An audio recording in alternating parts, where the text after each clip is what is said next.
నేను Ramaiah, senior lecturer in botany in Ramaiah Vasavi study circle, Peddamberpet, Hyderabad. గత 3-4 క్లాసుల నుండి మనం ఇటీవలి కాలంలో ఏపీలో నిర్వహించినటువంటి డిఎస్సి పేపర్ని అనాలిసిస్ చేసేటువంటి కార్యక్రమంతో పాటు ఆ కీ పేపర్ని సరిచూసేటువంటి అంటే కీ పేపర్ని అనలైజ్ చేసేటువంటి క్లాసెస్ని తీసుకుంటున్నాము. ఇది 4వ క్లాస్గా మనం some questions just we are going to discuss what the question matter is describe a new question. దీంట్లో ఏముంది అనేటువంటిది మనం చూడాలి. జనరల్గా ఇప్పుడు మనకి ఈ క్వశ్చన్ ఏంటంటే దే బిలాంగ్స్ టు వైరస్ అనమాట. అంటే వైరస్ వలన కలిగే వ్యాధులు అన్నాడు. వైరస్ వలన కలిగేటువంటి వ్యాధులు ఏమిటి దీంట్లో అనంటే జనరల్గా ఈ వైరస్కు బ్యాక్టీరియాకు ఉండేటువంటి ప్రధానమైన భేదం ఇదంతా కొంచెం మనం దీన్ని డిస్కస్ చేద్దాము. దీంట్లో వైరస్ వలన కలిగేటువంటి వ్యాధులు ఏమున్నాయి? Influenza is nothing but the cold is affected caused by virus, and the TB is affected by bacteria, and polio is affected by virus, and typhoid is affected by bacteria. Salmonella, typhimurium, and also ఇక్కడ క్షయ, mycobacterium tuberculosis and mycobacterium bovine. దీంట్లో 2 జాతులు ఉన్నాయి. ఈ Mycobacterium bovine అనేటువంటిది జనరల్గా మనకు live stock అంటే కెటిల్స్ కావచ్చు, బఫెలోస్ కావచ్చు, మేకలు, గొర్రెలు, వీటన్నిటిలో ఈ టీబీ వ్యాధిని కలుగజేసేటువంటిది మనకు మైకోబాక్టీరియం బొవైన్. అలాగే ద మైకోబాక్టీరియం ట్యూబెరిక్యులోసిస్ అనేటువంటి బ్యాక్టీరియం మానవులలో మనకు ఈ క్షయవ్యాధిని కలుగజేస్తుంది. జనరల్గా క్షయవ్యాధి అనేటువంటిది శరీరంలోని ఏ భాగానికైనా సోకుతుంది. సైలెంట్ కిల్లర్ అంటారు. ప్రతి 5 టీబీ వ్యాధిగ్రస్తుల్లో 4 భారతదేశంలోనే ఉన్నారు. అలాగే మనకు క్షయవ్యాధి వ్యాధిగ్రస్తుడు ఆయన జీవితకాలంలో సుమారు 13 మంది ఆరోగ్యంగా ఉండేటువంటి వ్యక్తులకు రోగప్రాప్తిని చేసేటువంటి సామర్థ్యాన్ని కలిగి ఉంటాడు. ఒక దగ్గులో అంటే దగ్గులో సుమారు 45,000 బ్యాక్టీరియాలు ఆయన వాతావరణంలోకి విడుదల చేసేటువంటి పరిస్థితి ఉంది. 1970 కంటే ముందు ఈ వ్యాధికి ఔషధం లేదు. అంటే ఎస్ వాట్స్మన్ అనేటువంటి శాస్త్రవేత్త 1970sలో ఈ was extracted streptomycin from స్టెప్టోమైసిస్ gracious. It is also known as second wonder drug, and the first bacterial antibiotic was extracted by the fellow, and for this innovation he was awarded by Nobel Prize. ఇది మనకు కొంత అవగాహన ఉంది. అయితే 70 తర్వాత దీనికి బ్రహ్మాండమైనటువంటి ఎండిటి విధానంలో, మల్టీ డ్రగ్ థెరపీ అనేటువంటి విధానంలో ఈ వ్యాధికి చికిత్సను అందుబాటులోకి తెచ్చినటువంటి పరిస్థితి వరల్డ్ హెల్త్ ఆర్గనైజేషన్ సహకారంతో ఇండియాలో మనకు ఈ వ్యాధిపైన సమర్థవంతంగా కేంద్ర రాష్ట్ర ప్రభుత్వాలు సంయుక్తంగా దీన్ని నియంత్రించడం కోసం బ్రహ్మాండమైనటువంటి ప్రోగ్రామ్స్ని ప్రభుత్వం అందుబాటులోకి తీసుకొచ్చింది. ఉచితంగా వైద్య సేవల్ని ఈ వ్యాధిగ్రస్తులకు అందించేటువంటి కార్యక్రమం ప్రస్తుతం కొనసాగుతున్నటువంటి పరిస్థితి ఉంది. అయితే ఇది అంటువ్యాధులు అనేటువంటి ఒక లెసన్లో ఇవన్నీ మనం అధ్యయనం చేస్తాం. బట్ ఇక్కడ ఏమంటున్నానంటే ఈ polio is affected by virus, అలాగే influenza is affected by virus, and typhoid is affected by bacteria. Salmonella typhimurium అనేటువంటి బ్యాక్టీరియా మానవుల్లో చిన్న ప్రేగుకు కలుగజేసేటువంటి వ్యాధిని టైఫాయిడ్ అంటారు. ఇది ప్రధానంగా మంచినీటి కలుషితమవడం ద్వారా ఈ వ్యాధి సోకుతుంది. ఇది చిన్న ప్రేగుకు సోకేటువంటి వ్యాధి. అయితే ఇక్కడ మనకు ఆన్సర్ ఏంది అంటే ఇన్ఫ్లుయెన్జా, పోలియో ఇవి ఎక్కడున్నాయో చూసుకోవాలి. అంటే మనకు ఇన్ఫ్లుయెన్జా, పోలియో అనేటువంటి వ్యాధులు, ఇన్ఫ్లుయెన్జా అండ్ పోలియో, ఈ 2 వ్యాధులు మనకు వైరస్ ద్వారా వస్తాయి. అసలు వైరస్ ద్వారా వచ్చేటువంటి వ్యాధులు, వైరస్లు దాని నిర్మాణం ఏంది, అసలు వైరస్ని ఎవరు గుర్తించినారు, what the differentiation in between bacteria and virus, ఇదంతా మనం దీన్ని డిస్కస్ చేస్తే మైక్రోబియల్ వరల్డ్లో వచ్చేటువంటి 5 క్వశ్చన్లు, అంటే దాంట్లో మనకు 5 పార్ట్స్ ఉన్నాయి. Bacteria, virus, algae, fungi and general characters of protozoa అని 5 క్యారెక్టర్స్, 5 చిన్న టాపిక్స్ని మనకు పెట్టినాడు. అంటే వీటిలో జనరల్గా మనం just we are going to discuss in classroom for the general characters. అంటే ఇంట్రడక్షన్ కావచ్చు, క్లాసిఫికేషన్ కావచ్చు, సెల్ స్ట్రక్చర్ కావచ్చు, తర్వాత న్యూట్రిషను, రీప్రొడక్షను, ఇట్లా మనకు కొన్ని, and economic importance of algae, economic importance of fungi, economic importance of bacteria, economic importance of virus ద్వారా కూడా కొన్ని మనకు అంటే వాటిని మనకు ఇన్సెక్టిసైడ్స్ లాగా, బయో ఇన్సెక్టిసైడ్స్ లాగా వాడేటువంటి అవకాశం ఉంది. అయితే వైరస్ ద్వారా వచ్చేటువంటి లాభాలు పెద్దగా లేవు, 1-2. కాకపోతే ఈ వైరస్కు బ్యాక్టీరియాకు ఉండేటువంటి ప్రధానమైన భేదం, దీన్ని మనం చిన్న కంక్లూజన్ ద్వారా తీసుకుంటే, అసలు బ్యాక్టీరియా అనేటువంటి దాన్ని చూసినప్పుడు మనం చూస్తే జనరల్గా భూమండలం పైన ఈ జీవ పదార్థం అనేటువంటిది ఏర్పడింది అని అంటాం. మొట్టమొదటిసారిగా భూమండలం పైన ఏర్పడేటువంటి జీవ పదార్థం ఏంటంటే సైనో బ్యాక్టీరియా. అంటే బ్లూ గ్రీన్ ఆల్గే అంటాం దీన్ని మనం. బ్లూ గ్రీన్ ఆల్గే BGA అంటారు. ఇది మొట్టమొదటి భూమండలం మీద ఏర్పడేటువంటి పదార్థం. తర్వాత ఏమైంది, by the time being in an evolution what happened in biotic substrate the core portion is surrounded by a pseudo membrane like structure. Then outside of the membrane like structure is consisting with protoplasm. ఇది జనరల్గా మనం చూస్తాం. ఇది pseudo nucleus అంటారు, pseudo క్యారియస్ అంటారు, దీన్ని ప్రోకారియస్ అంటారు, ప్రోకారియోటిక్ అంటారు. దీని తర్వాత ఈ కేంద్రకాన్ని ఆవరించి నిర్దిష్టమైన పొర ఏర్పడింది. దాని తర్వాత వెలుపలి భాగంలో జీవ పదార్థం ఉంది, లోపలి భాగంలో ఇది న్యూక్లియోప్లాజం, కేంద్రక రసం. ఇట్లా మనకు కేంద్రక పూర్వకణం నుండి నిజ కేంద్రకణం ఏర్పడింది అనేటువంటి. So bacteria is a prokaryotic. అంటే దీంట్లో ఉండేటువంటి మనకు జనరల్గా ఈ కణంలో ఉండేటువంటి జీవ పదార్థం ఉంటుంది, కానీ సైక్లోసిస్ ఉండదండి. Cyclosis in the sense what I can say the rolling of the cytoplasmic particles, protoplasmic particles if not having the rolling. అంటే ఆ జీవ పదార్థపు రేణువుల ఆత్మ భ్రమణం కనుక లేకపోతే దాన్ని నో సైక్లోసిస్ అంటారు. కేంద్రక పూర్వజీవుల్లో సైక్లోసిస్ ఉండదు, నిజకేంద్రక జీవుల్లో సైక్లోసిస్ ఉంటుంది. ఇది డిఫరెన్షియేషన్. దీంట్లో 70S రకం రైబోజోమ్లు, దీంట్లో 70+80 2 రకాల రైబోజోమ్స్ ఉంటాయని, ఇట్లా కొన్ని డిఫరెన్షియేషన్స్ ఉన్నాయి. ఇట్లా కేంద్రకాన్ని ఆవరించి నిర్దిష్టమైన త్వచం ఉండదని, ఇక్కడ ఉంటుంది అని, ఇవన్నీ మనం చూస్తాం. అయితే ఈ ప్రోకారియోటిక్స్లో బ్యాక్టీరియా తర్వాత ఇక్కడ చూస్తే మనకు బ్యాక్టీరియాలో ఏముంది అని అంటే, బ్యాక్టీరియాలో ఉన్నది ఏంది అంటే దీంట్లో ప్రోటోప్లాజం ఉంది, జెనెటిక్ మెటీరియల్ కూడా ఉంది. జెనెటిక్ మెటీరియల్, దీన్ని కొంచెం అభ్యర్థులు గమనించాలి. జెనెటిక్ మెటీరియల్ అంటే జన్యు పదార్థం. అంటే బ్యాక్టీరియాలో జన్యు పదార్థం డిఎన్ఏనే. వైరస్లో జన్యు పదార్థంగా ఆర్ఎన్ఏ కూడా పనిచేస్తుంది కొన్ని చోట్ల. అంటే మొక్కలపై దాడి చేస్తున్న వైరస్లో ఆర్ఎన్ఏ కూడా జన్యు పదార్థంగా ఉండవచ్చు ఒకటి రెండు అంశాల్లో. అయితే ఇక్కడ అభివృద్ధి చెందినటువంటి మొక్కలు కావచ్చు, జంతువులు కావచ్చు, వీటిలో జెనెటిక్ మెటీరియల్ జన్యు పదార్థంగా పనిచేసేటువంటిది డిఎన్ఏనే. ఈ బ్యాక్టీరియాలో కూడా జన్యు పదార్థం డిఎన్ఏ. అంటే ఇక్కడ మనం గమనించాలి, ఈ బ్యాక్టీరియల్ ప్లాస్మిడ్ అంటారు. దీని ఉంగరమాకృతి డిఎన్ఏ, దీనిపైన 25 నుండి 30 జన్యువులు ఉంటాయని అనుకున్నాం, దీన్ని ప్లాస్మిడ్ అంటారు. ఈ ప్లాస్మిడ్ పైన ఉండేటువంటి 25 నుండి 30 జన్యువుల్లో ఏదో ఒక జన్యువు మనకు ఇక్కడ ఇది బ్యాక్టీరియం కణం. కాబట్టి ఈ జన్యువు నుండి ఉత్పత్తి అయ్యేటువంటి protein they may be leads to causing to A disease. ఇది మానవుల్లో, జంతువుల్లో, మొక్కల్లో వ్యాధుల్ని కలగజేసేటువంటిది ఏంది బ్యాక్టీరియాలో అంటే, బ్యాక్టీరియానే కాదు, ఏ ప్యాథోజెనిక్ పార్టికల్ అయినా కూడా దాంట్లో the genetic material has secreting to a substrate is nothing but the protein. అంటే జన్యువు యొక్క మౌలికమైనటువంటి లక్షణం, మౌలికమైనటువంటి విధి ఏంటి అంటే the secretion of amino acid. ఎక్కడ తీసుకున్నా కూడా మనుషులైనా, జంతువులైనా, మొక్కలైనా అన్నింటిలో కూడా what is the fundamental function of the gene means the secretion of amino acid. మీరు ఒక జన్యువుని తీసుకున్నప్పుడు, ఈ డిఎన్ఏ పై ఉండేటువంటి జన్యువుని తీసుకున్నప్పుడు దీని నుంచి అమైనో ఆమ్లాలు వస్తాయండి. A group of amino acids collectively forms to protein అనమాట. A protein can be change that's function and structure and characters. ఏంది ఇది అంటే ఎంజైమ్ కావచ్చు, హార్మోన్ కావచ్చు, యాంటీబయోటిక్ కావచ్చు, యాంటీజెన్ కావచ్చు, యాంటీబాడీ కావచ్చు, ఇట్లా పాయిజనస్ సబ్స్ట్రేట్ కావచ్చు. And means all poisonous are basically proteins. అంటే all poisonous were secretes from a gene concern. అంటే ఇక్కడ జన్యువు యొక్క విధి, మౌలికమైనటువంటి విధి ఏంటంటే అమైనో ఆమ్లాల ఉత్పత్తి. ఈ అమైనో ఆమ్లాలు గ్రూప్ కలిస్తే ప్రోటీన్ ఏర్పడుతుంది. ఆ ప్రోటీన్ యొక్క ధర్మాలు కావచ్చు, లక్షణాలు కావచ్చు, నిర్మాణం కావచ్చు, దాన్ని అనుసరించి అది ఎంజైమా, హార్మోనా, యాంటీబయాటికా, యాంటీబాడీనా, యాంటీజెనా, ఇట్లా మనకు వస్తాయి. అయితే ఈవెన్ పిగ్మెంట్స్ ఆల్సో, వర్ణద్రవ్య.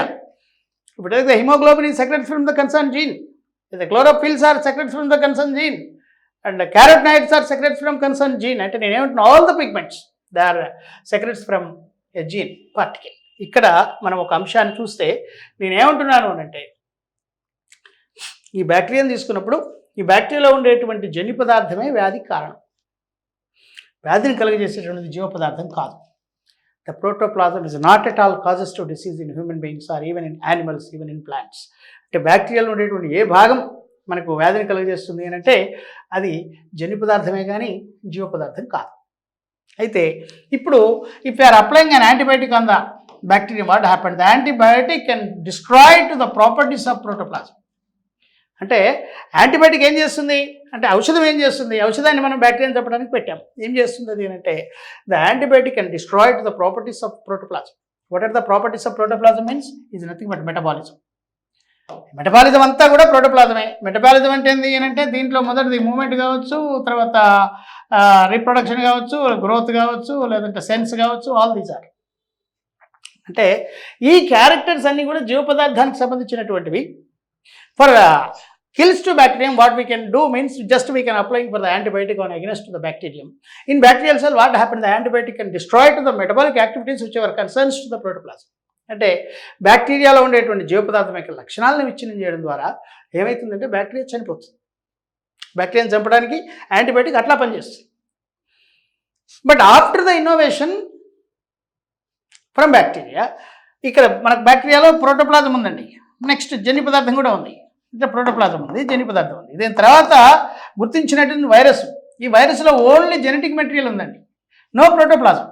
అంటే the genetic material is surrounded by protein capsid.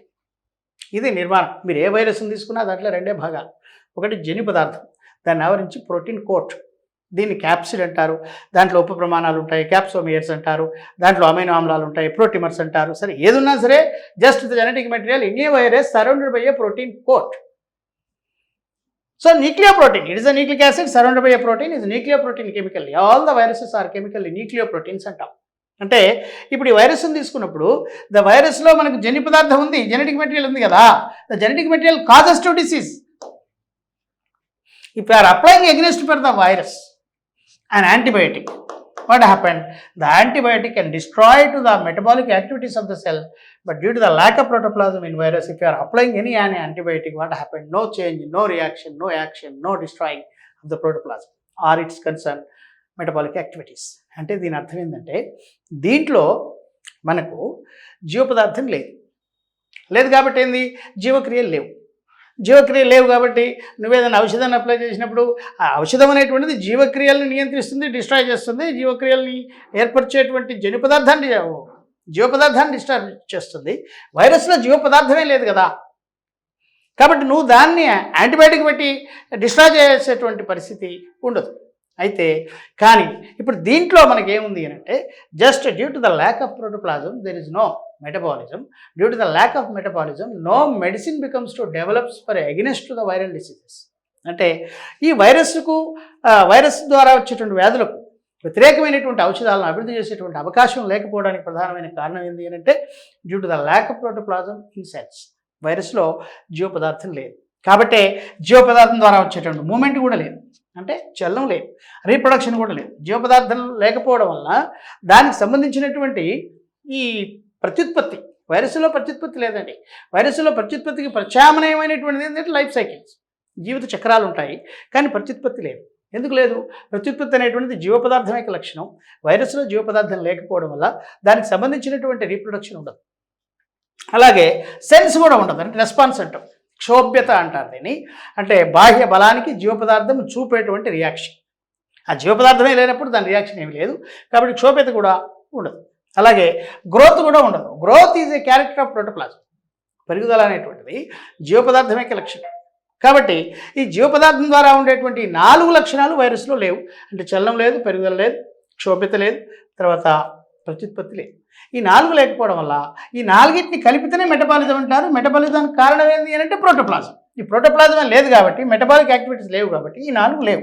కాబట్టి if you are applying antibiotic, what happens, they can be destroyed to the metabolic activities of the cell. అంటే దీంట్లో ఈ జీవక్రియలను విచ్ఛిన్నం చేస్తుంది ఔషధం అనేటువంటిది. అసలు దీంట్లో జీవక్రియలు లేనప్పుడు ఔషధం పనిచేసేటువంటి అవకాశం లేదు. అసలు ఎందుకు వైరస్ ద్వారా వచ్చేటువంటి వ్యాధులకు ఔషధంలు ఎందుకు మనం డెవలప్ చేయలేకపోతున్నాం అంటే దాంట్లో ప్రధానంగా జీవ పదార్థం లేదు.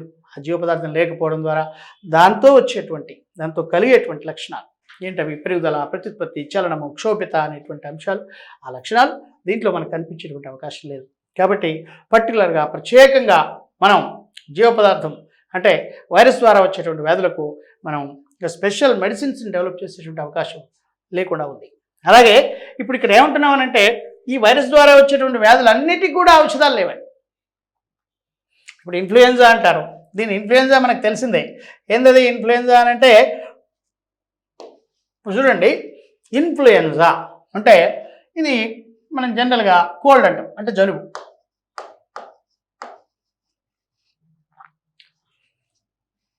దీన్ని ఫ్లూ అంటారు కదా, ఫ్లూ వైరస్. ఈ ఫ్లూలో ఉండేటువంటి జెనెటిక్ మెటీరియల్ డిఎన్ఏ కాబట్టి ఈ ఫ్లూ వచ్చినప్పుడు ఏమైందంటే దీనిపైన పవర్ఫుల్ యాంటీబయాటిక్స్ అప్లై చేయడం వల్ల ఏమైంది అంటే a small structure of the DNA becomes to changing by the applying of a strong antibiotics on flu virus. దీనిపైన మనకు బలమైనటువంటి యాంటీబయాటిక్స్ని అప్లై చేయడం వల్ల ఈ ఫ్లూ డిఎన్ఏలో చేంజ్ వచ్చేసి ఫ్లూ కాస్త బర్డ్ ఫ్లూ అయింది. దీనిపైన యాంటీబయాటిక్స్ అప్లై చేస్తే స్వైన్ ఫ్లూ అయింది. ఇది ఇండియాకి వచ్చిన తర్వాత డెడ్ ఫ్లూ అయింది. నేనేమంటున్నాను అంటే a small virus by the changing of these DNA structure what happened they becomes to a strong and non and means anti medicine anti drugs strain develop అయిపోయినటువంటి పరిస్థితి ఉంది. కాబట్టి ఇప్పుడు అన్నిట్లో కూడా ఈ genetic material is surrounded by capsid. దేంట్లో అయినా వైరస్లకు అదే కదా. ఇప్పుడు క్యాప్సిడ్ని తీసుకున్నప్పుడు a small units of the capsid is known as capsomere అంట. Capsomere is made up with protein అంటాం. ఏంది ప్రోటీను? ఈ ఫ్లూ వైరస్ ఇవన్నిట్లో కూడా ఈ ప్రోటీన్ ఏంది అంటే హిమోగ్లూటిన్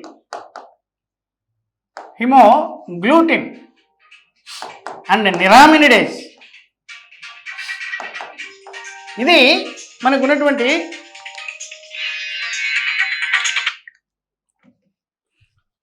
హిమోగ్లూటిన్ నిరామినిడేస్. ఇది ప్రోటీన్ పేరు. కాబట్టి దీని ఏమంటారంటే హెచ్ఎన్ అంటారు. H1N1 H2N1 ఇట్లా స్ట్రెయిన్స్ ఉన్నాయి. ఒక 17-18 స్ట్రెయిన్స్ ఉన్నాయి దీంట్లో.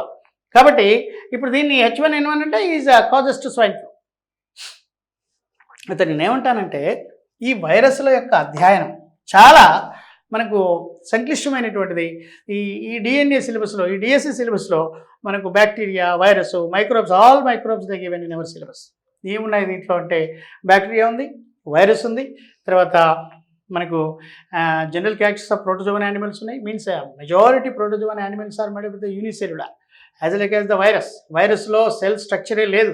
కాబట్టి cell theory is not at all concerns to virus అనమాట. వైరస్కు కణ నిర్మాణం లేదు కాబట్టి కణ సిద్ధాంతం వర్తించాలి. అంటే ఇట్లా మనం ఈ దీంట్లో అంటే మైక్రోబియల్ వరల్డ్ అనేటువంటి ఈ లెసన్ తీసుకున్నప్పుడు దీంట్లో ప్రధానంగా మనకు 5 అంశాలు ఉన్నాయి. దాంట్లో ఒకటి బ్యాక్టీరియా ఉంది, రెండోది వైరస్ ఉంది, మూడోది ఆల్గే ఉంది, నాలుగోది ఫంగి ఉంది, ఐదోది మనకు general characters of protozoan animals. అంటే ఈ 5 సబ్ టాపిక్స్ని కలిపితే మైక్రోబియల్ వరల్డ్ అంటారు. దీంట్లో మనం నేర్చుకోవాల్సినటువంటి అంశాల్లో మొదటిది ఏంది? మీరు if you take the bacterium or the virus or the algae or fungi or the whatever belongs to the microbiology.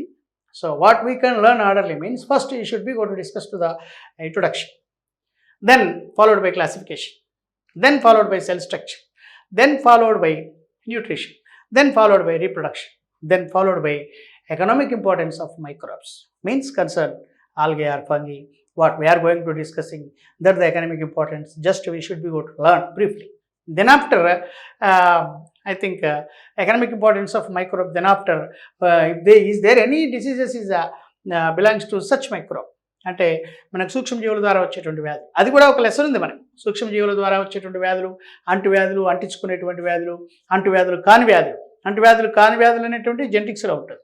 అంటువ్యాధులు కాని వ్యాధులు లేదంటే మనకు కార్బోహైడ్రేట్స్ లోపం ద్వారా, ప్రోటీన్ల లోపం ద్వారా, ఎంజైమ్ల లోపం ద్వారా, హార్మోన్ లోపం ద్వారా, జన్యు లోపం ద్వారా, క్రోమోజోమ్ లోపం ద్వారా, అలాగే విటమిన్ల లోపం ద్వారా కలిగేటువంటి వ్యాధులు. అవన్నీ కూడా నాన్ ఇన్ఫెక్టబుల్ డిసీజెస్, అంటువ్యాధులు కానిటువంటి వ్యాధులు. అంటువ్యాధులు ఏమిటి అని అంటే ఈ అంటువ్యాధుల్లో ప్రధానంగా మనకు బ్యాక్టీరియా ద్వారా వచ్చేటువంటి అంటువ్యాధులు, వైరస్ ద్వారా వచ్చేటువంటి అంటువ్యాధులు, సూక్ష్మజీవుల ద్వారా వచ్చేటువంటి అంటువ్యాధులు, శిలీంధ్రాల ద్వారా వచ్చేటువంటి అంటువ్యాధులు. ఈ 4 రకాల అంటువ్యాధులు ప్లస్ దీంట్లో బ్యాక్టీరియా ద్వారా వచ్చేటువంటి అంటువ్యాధులు ప్రధానంగా ఏమేమి ఉన్నాయి జస్ట్ వాటిని మనం డిస్కస్ చేస్తాం. అంటే నేనేమంటున్నా the microbial world is a largest unit. కాకపోతే దీన్ని స్థూలంగా ఇచ్చినాడు కాబట్టి దీని అధ్యయనం సూక్ష్మంగా ఉండాలి. కాబట్టి దీని నుంచి మనకు 5 క్వశ్చన్లు వస్తాయి ఈ యూనిట్ నుండి. ఈ 5 క్వశ్చన్లు అంటే 2.5 మార్క్స్. దీంట్లో బ్యాక్టీరియా నుంచి ఒకటి, వైరస్ నుంచి ఒకటి, అట్లా మనకు 5 నుంచి 5 క్వశ్చన్లు వస్తాయి. అలాగే నెక్స్ట్ మనం ఇంకొక క్వశ్చన్ చూసి దీంట్లో చాలా ఉంది చెప్పడానికి. మనం యాప్ వచ్చిన తర్వాత దాంట్లో ఒక్కొక్క దాన్ని మొదలేసి మీకు కావాల్సినటువంటి సమాచారం, మీ జీవితకాలం అంటే మీరు రిటైర్ అయ్యేంత వరకు కావాల్సినటువంటి అద్భుతమైనటువంటి సమాచారాన్ని నేను ఈ క్లాసెస్ ద్వారా మీకు అందజేస్తాను. తర్వాత దీంట్లో ఇంకొక అంశాన్ని కూడా నేను ఆలోచిస్తున్నాను. ఏంది అంటే ఏదో 6 నెలలు 3 నెలలు పెట్టేసి మీకు దీన్ని ఏదో మీకు నేను ఇవ్వకుండా ఏవో ముక్కలు ముక్కలు చేసి మీ దగ్గర నుంచి డబ్బులు ఆక్కునేటువంటి కార్యక్రమం కాకుండా దీన్ని ఒక లాంగ్ పీరియడ్, అంటే ఒక 10 ఇయర్స్, ఓ 10 ఇయర్స్ టైం పీరియడ్ పెట్టుకొని ఈ యాప్ని మీకు అందజేస్తాను. అంటే 10 ఇయర్స్ మీరు దీన్ని వాడుకోవచ్చు. ఆ తర్వాత చూద్దాం. అయితే అట్లా 3 నెలలు 6 నెలలు పెట్టేసి మీ దగ్గర ఏదో డబ్బు తీసుకునేది కాకుండా మీరు పెట్టేటువంటి ప్రతి రూపాయికి నేను తప్పకుండా క్లాస్ రూమ్లో సబ్జెక్టు ద్వారా మీకు జస్టిఫికేషన్ ఇస్తాను. దీన్ని అభ్యర్థులందరూ ఉపయోగించుకోవాల్సిందిగా నేను మనవి చేస్తున్నాను. అయితే ఇంకొక రెండో క్వశ్చన్ చూద్దాం. ఇక్కడ మనం చాలా క్వశ్చన్స్ ఉన్నాయి. ఒక క్వశ్చన్ని మనం చూసినాము అంటే దాని వెనకాల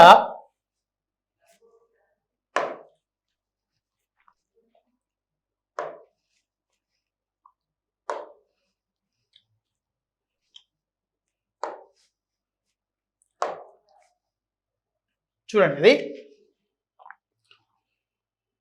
ఇది చాలా పెద్ద లెసన్ అండి. దీంట్లో మనకు 2018 తెలంగాణ డిఎస్సి పేపర్ని చూసినప్పుడు ఒకటే లెసన్ నుండి 5 క్వశ్చన్లు ఫ్రేమ్ చేసినాడు. 5 క్వశ్చన్స్. అంటే దీంట్లో మనకు చాలా అంశాలు నేర్చుకోవాల్సినటువంటిది ఉంది. అంటే ఇచ్చినటువంటి అంశాలన్నీ కూడా చాలా సూక్ష్మంగానే మనం అధ్యయనం చేయాలి. అయితే దీంట్లో ఇప్పుడు చూడండి, పుష్పించే మొక్క యొక్క పిండకోశం వీరిని కలిగి ఉంటుంది అన్నాడు. పుష్పించే మొక్క అంటే in a flowering plant and embryo సాక్, అంటే అండకోశం పిండకోశం ఒకటే అనుకుంటారు చాలామంది. ఈ అండకోశం వేరు, పిండకోశం వేరు. అండకోశం అంటే ఏంటి అంటే పుష్పించే మొక్కలో ఇది అండకోశం అంటే ఇది స్టిగ్మా అండి, స్టైల్, ఇది ఓవరీ. ఈ మొత్తాన్ని కలిపి గైనోషియం అంటారు. అంటే stigma, style and ovary is collectively known as gynoecium.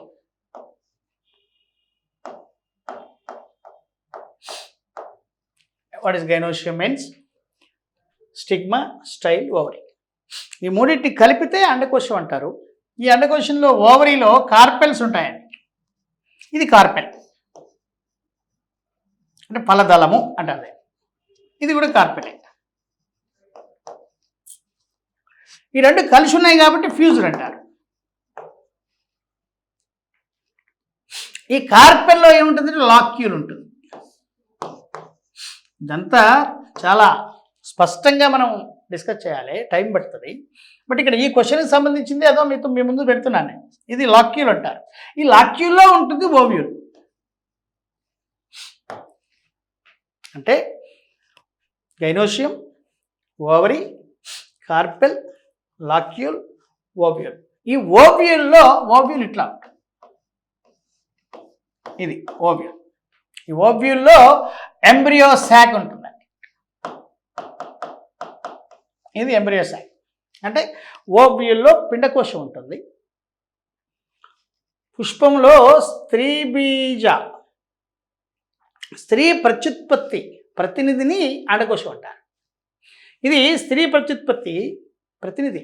It is a representative for the female characters in a bisexual flower or in a unisexual flower or in a female flower. What concerned here means the stigma, style, ovary collectively known as a representative for the female characters in a flower. And in other hand, if you are going to discussing to, it is the filament, it is the anther. Anther and filament collectively known as stem. Stamen. The total number of stamens in a flower collectively known as androecium. And androecium is a representative for the male characters of the bisexual flower. అంటే దీన్ని ఇప్పుడు ఇక్కడ మనం ఏం చేయాలనంటే ఆయన ఏమంటున్నాడు అంటే ఈ ఎంబ్రియో శాక్లో ఎన్ని ఉంటాయి అన్నాడు. ఎంబ్రియో శాక్లో ఎన్ని ఉంటాయంటే these are the antipodal cells అంటారు. మళ్ళీ ఒకసారి వేద్దాము. ఇది ఓవ్యూల్. దీంట్లో ఉండేటువంటిది ఏంటంటే ఫీమేల్ గ్యామెట్, ఇది మేల్ గ్యామెట్, ఇది ఫీమేల్ గ్యామెట్. సినర్జిడ్స్ అంటారు. They are small in size. The female gamete large in size and nucleus is below side. ఇది చూసుకోవాలి. And synergids nucleus in above side. ఇంత క్లారిటీ కావాలి. అంటే ఈ పిండకోశంలో ఇది ఓవ్యూల్ అండి. ఈ ఓవ్యూల్లో మనకు అంటే ఓవ్యూల్ అంటే మనం ఇప్పుడు చూసినాం కదా, ఇది ఓవరీ, ఇది carpel, locule, it's placenta, it is ovule. ఇది ఈ ఓవ్యూల్లో ఉంటుంది ఎంబ్రియో సాక్. ఎట్లా ఉంటుంది అని అంటే these are the 3 cells which are towards micropyle, అంటే అండద్వారం వైపు ఉంటున్నాయి ఈ మూడింటిని కలిపి ఏమంటారంటే ఎగ్ ఆపరేటర్స్ అంటారు. ఎగ్ ఆపరేటర్స్ అంటే దీంట్లో all these are the haploid in condition and below side the cells which ever arranged towards అండవృంతం, దీని వైపు ఉండేటువంటి 3 కణములను కలిపి యాంటీపోడల్ సెల్స్ అంటారు.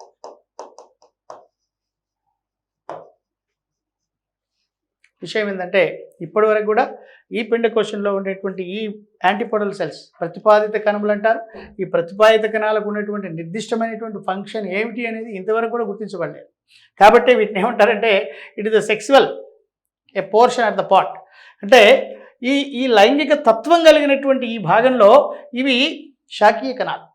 These are the vegetative cells which concerns to the a sexual portion of embryo sac. పిండకోశంలో ఉండేటువంటి శాకీయ కణాలు ఇవి. చాలాసార్లు అడుగుతాడు ఇది. పిండకోశంలో ఉండేటువంటి శాకీయ కణాలను ఏమంటారంటే యాంటీపోడల్ సెల్స్, ప్రతిపాదిత కణాలు అంటారు. ఈ ప్రతిపాదిత కణాలు అనేటువంటివి అండవృంతం వైపుకు ఉంటాయి. వీటి యొక్క పని ఇంతవరకు గుర్తించబడలేదు. దెన్ ఏమైతే ఇవి అని అంటే after fertilization what happen the antipodal cells becomes to digest. అంటే ఈ 3 కూడా అంటే ఫలదీకరణం జరిగిన తర్వాత, పిండం ఏర్పడిన తర్వాత, అంటే సంయుక్త బీజం ఏర్పడిన తర్వాత ఈ 3 కణాలు జీర్ణమైపోతాయి. తర్వాత ఇది మనం సినర్జిడ్ అంటారు, సహాయక కణం. దీనిపైన మనకు 5 చేతివేళ్ల వంటి నిర్మాణాలు ఉంటాయి. దీనిపైన ఒక 5 చేతివేళ్ల వంటి నిర్మాణాలు ఉంటాయి. ఈ మధ్యలో ఉండేటువంటి కణం the cell which is consisting with 2 nucleus. కాకపోతే ఈ 2 కేంద్రకాల మధ్యన ఎలాంటి సంబంధ బాంధవ్యాలు లేవు. No relation is takes place in between 2 nuclei which are arranged side by side in a cell is nothing but the central cell. అంటే is more active compared with other cells in embryo sac. పిండకోశంలో ఉండేటువంటి మిగతా వాటికంటే చాలా యాక్టివ్గా ఉంటుంది. ఎందుకని అంటే ఇది అన్సాచురేటెడ్ అంటే ఎంబ్రియో సాక్లో మనకు ఏం ఏర్పడాలంటే ఎండోస్పోర్మ్ ఏర్పడాలి. అంటే ఎండోస్పోర్మ్ ఈజ్ 3n, అంటే 3 అంటే 3n స్థితిలో ఉంటుంది ఎండోస్పోర్మ్, తెలిసిందే మనం. అయితే ఇది 2 ఉన్నాయి కాబట్టి అన్సాచురేటెడ్ కాబట్టి మోర్ యాక్టివ్ ఇన్ కండిషన్. ఏదైనా సరే అసంపూర్ణమైనటువంటి దశ యాక్టివ్గా ఉంటుంది. ఉద్యోగం రానివాడికి వచ్చేవాడికి చాలా భేదం ఉంటుంది. ఈ రానివాడు చాలా ఆకలితో ఉంటాడు. Why? Because is unsaturated in society. అంటే జనరల్గా ఉద్యోగం కావాలా అనుకునే వరకు అది మనం అట్లా చూస్తే, దాన్ని ఇక్కడ ఏమంటున్నానంటే unsaturated condition. Why? Because they becomes to develop in a future as the 3n condition ఇది నథింగ్ బట్ ఎండోస్పోర్మ్. ఇక్కడ ఎండోస్పోమ్లో 3n ఉంటుంది, దీంట్లో 2n ఉంటుంది. కాబట్టి దే want the another one more 1n. అందుకోసం active. And also chalazal portion where it is located the cells arranged are more and more active in embryo sac. పిండకోశంలో ఉండేటువంటి అన్ని కణాల్లో చలాజా భాగం అంటారు. చలాజా భాగంలో ఉండేటువంటి కణాలు మిగతా కణాల కంటే యాక్టివ్గా చైతన్యవంతంగా ఉంటాయి. అందుకోసమే ఇక్కడ నుంచి మేల్ గ్యామెట్స్ 2 వస్తాయి కదా. ఇక్కడ నుంచి మేల్ గ్యామెట్స్లో first gamete maybe by the rupturing of the synergid they may be enter to secondary cell. చాలాసార్లు ఏం చేస్తారంటే ఈ పిండాభివృద్ధులు అంటే సంయుక్త బీజం ఏర్పడేటువంటి సమయంలో, అంటే ఫలదీకరణం జరిగేటువంటి సమయంలో ఏం జరుగుతుంది అని అంటే ఈ వచ్చినటువంటి 2 పురుష సంయోగ బీజాల్లో ఓ సంయోగ బీజం సినర్జీని చీల్చుకొని ముందు దీంట్లోకి వస్తుంది. దీన్ని ఏమంటారు? త్రిసంయోగం అంటారు. నవాసిని గుర్తించినారు దీన్ని. కాబట్టి ట్రిపుల్ ఫ్యూజన్ అంటారు. వాస్తవంగా ఫలదీకరణానికంటే ముందు ట్రిపుల్ ఫ్యూజన్ జరిగే అవకాశం ఎక్కువ. చాలా కణాల్లో చాలా ముక్కల్లో ఈ ట్రిపుల్ ఫ్యూజన్ ముందు జరుగుతుంది, తర్వాతనే జైగోట్ ఏర్పడుతుంది. అంటే దీన్ని సింగమి అంటారు, సంయుక్త సంయోగం అంటారు, దీన్ని ఫలదీకరణం అంటారు. ముందు ట్రిపుల్ ఫ్యూజన్ అదే త్రిఫలదీకరణం జరిగిన తర్వాత సంయుక్త సంయోగం మీన్స్ సింగమి మీన్స్ ఫర్టిలైజేషన్ జరుగుతుంది. అయితే చాలా మొక్కల్లో 2 ఒకేసారిగా జరుగుతాయి. దీన్ని ద్విఫలదీకరణం అంటారు. ఆ 2 ఒకేసారి జరిగితే ద్విఫలదీకరణం అంటారు. ముందు ఇది జరుగుతుంది, తర్వాత ఇది జరుగుతుంది. ఇట్లా దీంట్లో కొన్ని ఉన్నాయి. కాబట్టి దీన్ని చాలా సంక్లిష్టమైనటువంటి అంశం. ఎందుకని అంటే దీంట్లో ఉండే what is the condition of the chromosomes in the entire flower అంటాడు. మొక్కలో ఉండేటువంటి అన్ని భాగాల్లో ఉండేటువంటి క్రోమోజోముల యొక్క స్థితి ఏమిటి? ఒక అభ్యర్థికి ఖచ్చితంగా మొక్కలోని అన్ని భాగాల్లో ఉండేటువంటి క్రోమోజోముల స్థితి ఎట్లా ఉంటుంది చూడాలి. ఇప్పుడు ఇది అండకవచం 2n ఉంటుంది. ఎక్కడి నుంచి ఏర్పడుతుంది? ఇక్కడ న్యూసెల్లస్ నుంచి ఏర్పడుతుంది. అండాంత కణజాలం నుంచి ఇది కూడా అంతే 2n. ఇది n, ఇది 2n. After fertilization 3n. ఇది n, ఇది కూడా Na. After fertilisation 2n. ఇట్లా దీంట్లో ఉండేటువంటి కండిషన్ క్రోమోజోముల యొక్క స్థితి చాలా ఇంపార్టెంట్. మొక్కలో ఏముంటాయంటే ఎన్ ఉంటుంది, 2n ఉంటుంది, 3n ఉంటుంది, 4n కూడా ఉంటుంది. ఇది గుర్తుపెట్టుకోవాలి. మొక్కలో ఎక్కడ 4n ఉంటుంది అని అంటే it is concerns in root nodules. వేరుబుడిపలు ఫ్యాబేసే కుటుంబానికి చెందినటువంటి మొక్కల్లో వేరుబుడిపలు ఉంటాయి. వేరుబుడిపల్లో రైజోబియం అనేటువంటి బ్యాక్టీరియా ఉంటుంది, నత్రజని స్థాపన చేస్తుందని మనం అనుకున్నాం. వేరుబుడిపల్లో ఉండేటువంటి కణాల్లోని the condition of chromosomes in root nodules are tetraploidy, 4n లాగా ఉంటుంది. దీన్ని విప్ అండ్ కూపర్ అనేటువంటి శాస్త్రవేత్తలు దీన్ని మొట్టమొదటిసారిగా అధ్యయనం చేసినారు. అంటే n కానీ 2n కానీ 3n కానీ 4n కానీ ఈ 4n కండిషన్ అనేటువంటిది వేరుబుడిపలు తప్ప మొక్కలో మరే చోట గుర్తించినటువంటి పరిస్థితి లేదు. కాబట్టి ఇక్కడ మనకు ఈ 4 దశలు తెలవాలి. ఎక్కడ n ఉంటుంది, ఎక్కడ 2n ఉంటుంది, ఎక్కడ 3n ఉంటుంది, ఎక్కడ 4n ఉంటుంది. దీన్ని కనుక మనం పూర్తిగా అవపోసన పెట్టినట్లయితే ఈ లెసన్లో మనకు వచ్చినటువంటి క్వశ్చన్కు ఎట్టి పరిస్థితుల్లో తప్పు చేసేటువంటి అవకాశం లేదు. కాబట్టి ఇది the sexual reproduction in flowering plants అనేటువంటి దీంట్లో మనకు ఈ క్వశ్చన్ ఇచ్చినాడు. కాబట్టి దీంట్లో మనకి ఏంది అంటే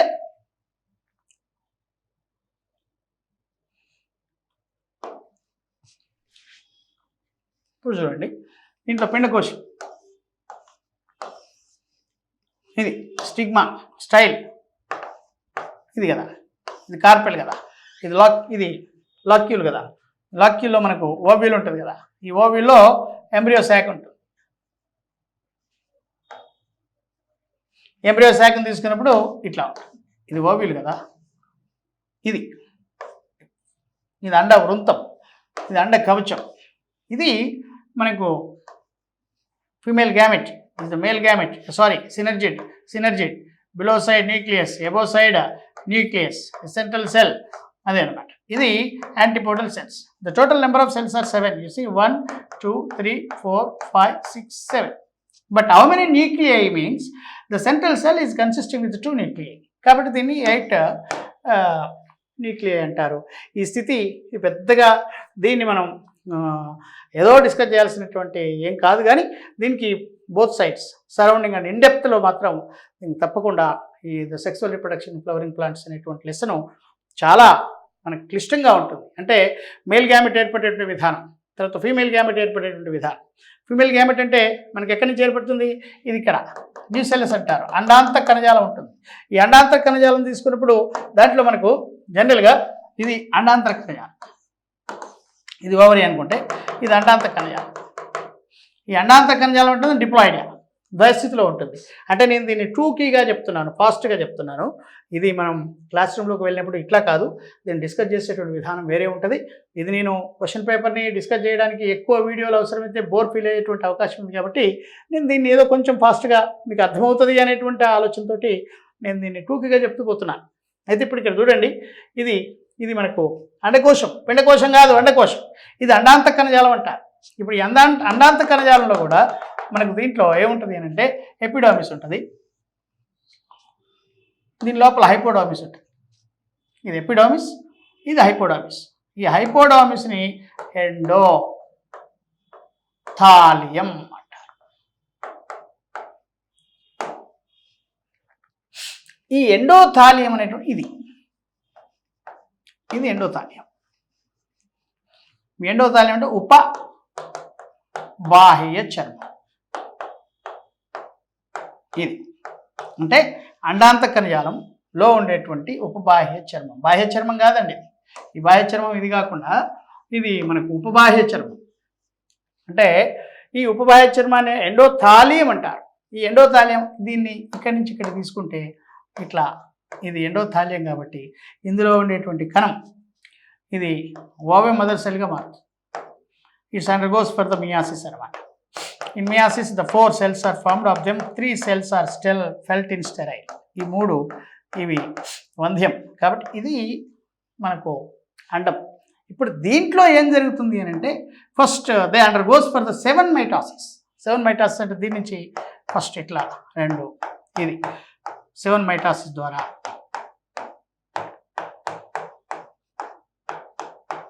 ఇట్లా ఏర్పడతాయి. ఇవి 8 అనమాట. 1 2 3 4 5 6 అదే 4 5 6 7 8. ఈ 8 ఇప్పుడు దీన్ని మనం ఎక్కడ అనుకుంటున్నాం, ఇక్కడ కదా. ఇది ఇది ఎక్కడుంది, దీంట్లో ఉంది, అంటే న్యూసెల్లస్లో ఉంది. న్యూసెల్లస్ నుండి ఇప్పుడు మనం దీన్ని తీసుకున్నప్పుడు ఏంటంటే ఇది ఓపీ అనుకుంటే దీంట్లో ఈ 4 ఇటువైపు పోతాయి, ఒక 4 కిందికి వచ్చేస్తాయి. ఈ 2 వైపుల నుంచి ఒక్కొక్కటి ఇక్కడ వచ్చేస్తుంది. దీన్ని ఇంకా కొంచెం రాస్తే ఈ 4 నుంచి ఒకటి మధ్యకి వస్తుంది, ఈ 4 నుంచి ఒక మధ్యకి వస్తుంది, ఈ 3 పైన ఉంటాయి. సింపుల్గా చెప్పేస్తున్నాం, ఈ 3 పైన ఉంటాయి. దీన్ని సెంట్రల్ సెల్ అంటారు, ఈ 3 ఎగ్ ఆపరేటర్స్ అంటారు, దీన్ని ఫీమేల్ గ్యామెట్ అంటారు, దీన్ని సినర్జిడ్ అంటారు, దీన్ని యాంటీపోటల్ సెల్స్ అంటారు. ఇది అయితే దీన్ని డిస్కస్ చేయాలి, దీనికి 20 గంటలు టైం పడుతుంది. అంటే దీన్ని చెప్పడానికి నాకు తెలిసి ఒక 20 అవర్స్ పడుతుంది. అంటే మీకు ఉన్నటువంటి సిలబస్ ఇంటర్మీడియట్ 10th ఇచ్చినటువంటి దాన్ని, అంటే టెక్స్ట్ బుక్లో ఉన్నటువంటి దాన్ని తిరిగేసి చదవడమే ఎంట్రన్స్. అంటే టెక్స్ట్ బుక్లో ఇచ్చినటువంటి సమాచారంలో మీరు చూడండి, టెక్స్ట్ బుక్లో ఒక పేజీ ఉందండి, ఈ పేజీలో ఒక 18 లైన్లు ఉంటాయి. ఇది టెక్స్ట్ బుక్ మ్యాటర్. ఇప్పుడు ఈ సెంటెన్స్ని బయటికి తీస్తే ఒక 2 పేజీలు అవుతుంది.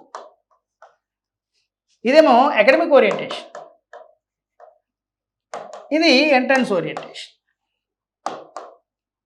అంటే దీంట్లో ఉన్నటువంటి 18x2 అనమాట, 36 పేజీలు అయితే ఒక పేజీకి 36 పేజీల మ్యాటర్ వచ్చేస్తుంది. దీన్ని మనం ఎంట్రన్స్ మెటీరియల్ అంటారు, దీన్ని అకాడమిక్ ఓరియంటేషన్ అంటారు. మనం ఏం చేస్తామనంటే దీన్ని చదువుతాం, దీన్ని చదివితే వచ్చేది ఏం లేదు, ఉపయోగం ఏం లేదు. అయితే దీని ద్వారా వచ్చేటువంటిది 60% ఉంటుంది, దీని ద్వారా వచ్చేది 20% ఎక్స్ట్రా ఉంటుంది. ఈ 60 + 20 కలిపితే 80% అవుతుంది. 80% వస్తే తప్పకుండా జిల్లాలో మొదటి ర్యాంక్ వస్తుంది. ఏ జిల్లాకు రాస్తే ఆ జిల్లాకు మొదటి ర్యాంక్ వస్తుంది. కాబట్టి ఈ ప్రయత్నంలో భాగం నేనేమంటానంటే దీన్ని అవపోసన పట్టాల్సినటువంటి, దీంట్లో కూడా గొప్పగా ఇచ్చినటువంటి ఒక పాండిత్యం ఏమి లేదు. పాండిత్యం అంటే అది జేఎల్ కావచ్చు, దాంట్లో పాండిత్య ప్రదర్శన ఉంటుంది, డిఎల్ కావచ్చు, సెట్ కావచ్చు, నెట్ కావచ్చు, వాటన్నిటిలో సిఎస్ఐఆర్ కావచ్చు, వాటన్నిటిలో పాండిత్య ప్రదర్శన. అంటే నీట్ కావచ్చు, నీట్లో కూడా చాలామంది ఏం చేస్తారు ఇప్పుడు అంటే పోయినసారి మనకు నీట్ పేపర్ టఫ్ వచ్చింది, టఫ్ కాదు, ఉండాల్సిన విధానం అదే. నీట్ పేపర్ అట్లే ఉంటుంది. ఏదో ఆ కరోనా దయ వల్ల మొన్నటి వరకు 24 వరకు ప్రభుత్వం వారు సరే ఏదో మధ్యం చదువులని దాన్ని ఏదో చేసుకొచ్చినారు. ఇక ముందు నీట్ పేపర్ ఉండాల్సినటువంటి పరిస్థితి, నీట్ పేపర్ ఉండాల్సిన స్టాండర్డ్లోనే ఉంది అది.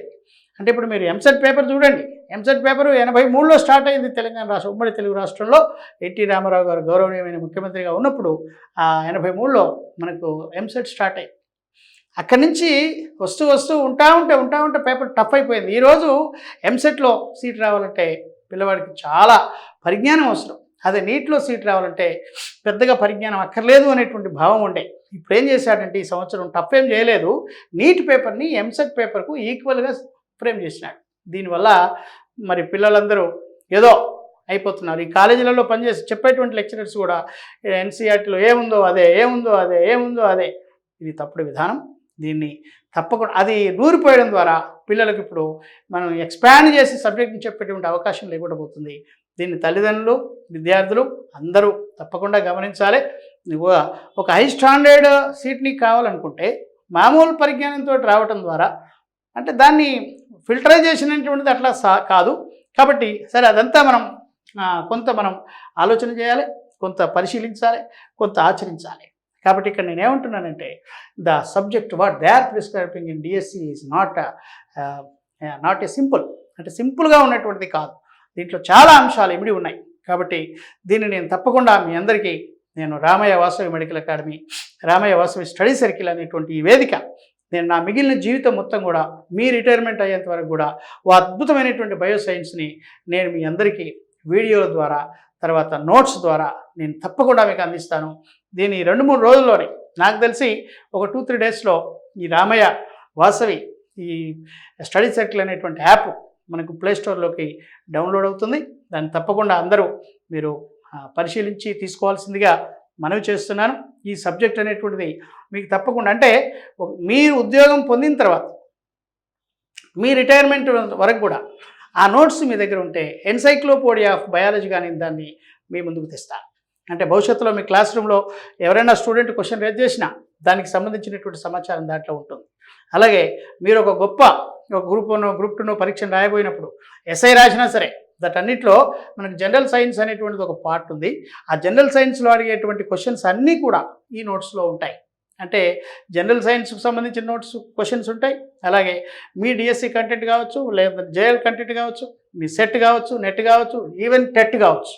ఈ అన్నింటిలో అడిగేటువంటి బయోసైన్స్ కన్సర్న్ క్వశ్చన్స్ అన్నిటికీ కూడా ఆ నోట్స్ వేదికగా మారుతుంది. తప్పకుండా దాన్ని మీరు చదువుతూ ఉంటే టెస్ట్ దొరుకుతుంది. దాని ద్వారా మీకు కావాల్సినటువంటి అద్భుతమైనటువంటి, అంటే అద్భుతం అంటే నేను ఏదో గొప్పగా ఏం తీర్చిదిద్దానని చెప్పట్లేను, కానీ మీ సక్సెస్లో నా నోట్స్ కానీ నా క్లాసెస్ కానీ తప్పకుండా భాగస్వామ్యం అవుతాయి. మీ సక్సెస్ రేట్ను సంపూర్ణంగా పెంచుతాయి. ఆ విశ్వాసంతో నేను ఈ ఆన్లైన్ని ఇప్పటికే చాలా, నాకు బాధ అయ్యేటువంటి అంశం ఏంటంటే చాలామంది చెప్పినా నేను వినకుండా ఈ ఆన్లైన్ అనేటువంటి దాని మీద ఒక అపోహను పెంచుకొని, ఒక దురభిప్రాయాన్ని ఏర్పరచుకొని నేను విద్యార్థులకు సబ్జెక్ట్ని అందించడంలో నేను ఇప్పటికీ వెనుకబడి ఉన్నందుకు చింతిస్తున్నాను.